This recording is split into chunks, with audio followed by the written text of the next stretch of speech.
भाइयों, मैंने आपके दुश्मन को मारा, मेरा फर्ज पूरा हुआ और तुम गवाह रहना कि मैं एक मुसलमान हूँ। यही वो आखिरी शब्द थे शेर अली अफरीदी के, जिसके बाद उसने खुशी खुशी अपने देश के लिए मौत को गले लगा लिया।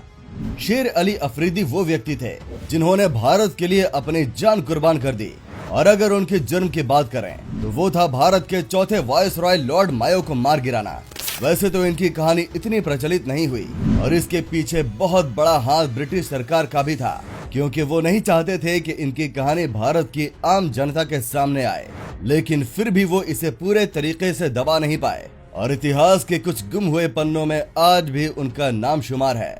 तो चलिए जानते हैं शेर अली अफरीदी की पूरी कहानी। शेर अली अफरीदी का जन्म पंजाब के पेशावर इलाके में हुआ था। शेर अली अफरीदी 1860 के दशक में ब्रिटिश सरकार के लिए पंजाब पुलिस में काम करते थे। दरअसल वो पेशावर के कमिश्नर के लिए काम किया करते थे। यहाँ तक कि जब 1857 में क्रांति की लड़ाई हुई तब भी शेर अली ब्रिटिशर्स की तरफ से लड़े थे और उनके काम के लिए उन्हें ब्रिटिश सरकार की तरफ से पुरस्कार के रूप में एक घोड़ा, एक पिस्टल और एक सर्टिफिकेट भी दिया गया था।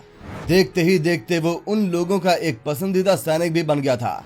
लेकिन अंग्रेजों की ये प्रेम और सराहना कितनी मतलबी थी, ये तब पता चला जब एक बार शेर अली गुस्से में आकर किसी झगड़े में अपने एक रिश्तेदार की हत्या कर दी। हत्या करने के कारण वो जेल में गया, जहां वो मुकदमे में वो खुद को इनोसेंट प्रूफ करता रह गया। लेकिन उसकी बात किसी ने नहीं सुनी और उसे 2 अप्रैल 1857 में अपने रिश्तेदार की हत्या के मामले में फांसी की सजा सुना दी गई। लेकिन बहुत अपील करने के बाद आखिर में उनकी मौत की सजा को घटाकर आजीवन उम्र कैद में बदल दिया गया और इसके लिए उन्हें अंडमान में काला पानी की सजा भुगतने का आदेश दिया गया, जहां पर उन्हें इस बात का एहसास होने लगा कि गुलामी कितनी बुरी चीज है और उन्हें इस बात का पछतावा हुआ कि उन्होंने क्यों कभी इसके खिलाफ आवाज नहीं उठाई। और इसका प्रायश्चित करने के लिए वो कुछ ऐसा करना चाहते थे जिसके बाद अंग्रेजी हुकूमत कभी उनका नाम ना भूल पाए। इसी सोच के साथ 5 साल बीत गए।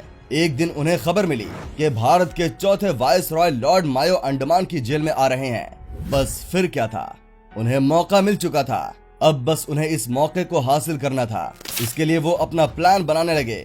8 फरवरी 1872 को सुबह 9 बजे लॉर्ड मायो अंडमान के समुद्री बंदर पर पहुंचा। वहां उतरते ही उन्हें 21 तोपों की सलामी दी गई। उसी दिन उन्होंने रोस आइलैंड पर यूरोपीय बैरक और कैदियों के कैंप का मुआयना किया। उन्होंने अपने दल के साथ द्वीप का भी दौरा किया। जब द्वीप पर उनके सभी कार्यक्रम समय से पहले समाप्त हो गए तो उनके भीतर का ट्रैवलर जग गया और उन्होंने कहा कि अभी सूरज डूबने में 1 घंटा बाकी है, क्यों ना एक बार माउंट हैरियट का नजारा लिया जाए। माउंट हैरियट करीब 1116 फीट की ऊंचाई पर था। उसकी चढ़ाई सीधी और बहुत सख्त थी।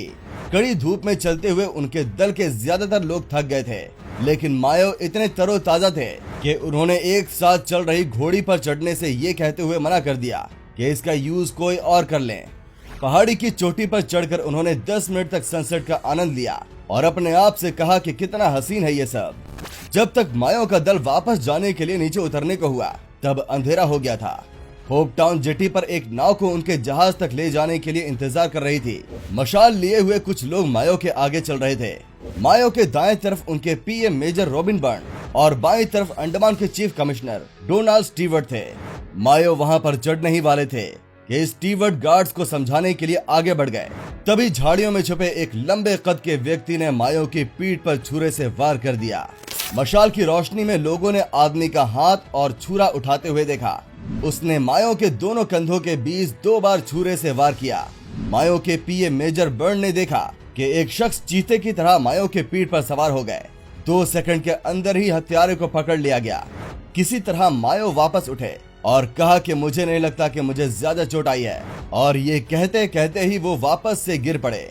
पूरी तरह से खून से लथपथ वायसरॉय को लोग जहाज की तरफ ले जाने लगे, पर ले जाते समय ही उनकी मौत हो गई। फिर शेर अली को उसी जहाज पर लाया गया जिस पर लॉर्ड मायो का शव रखा गया था। जब उनसे पूछा गया कि उन्होंने आखिर ऐसा क्यों किया तो शेर अली ने जवाब दिया कि खुदा ने उन्हें ऐसा करने का हुक्म दिया। जब उनसे पूछा गया कि किसी ने उनकी मदद की है तो उनका जवाब था कि उनकी मदद सिर्फ अल्लाह ने की है, और किसी देशभक्त की तरह उन्होंने भी फांसी के फंदे को अपने गले से लगा लिया।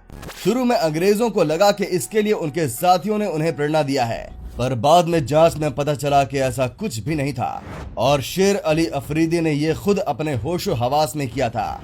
उन्होंने वॉइसरॉय के वहां अपने से पहले ही ये सारा प्लान अपने मन में रच लिया था और जाने से पहले अपने सभी साथियों के लिए उन्होंने कुछ न कुछ खाने को बनाया था, जिसमें उन्होंने अपने सारे पैसे खर्च कर दिए थे।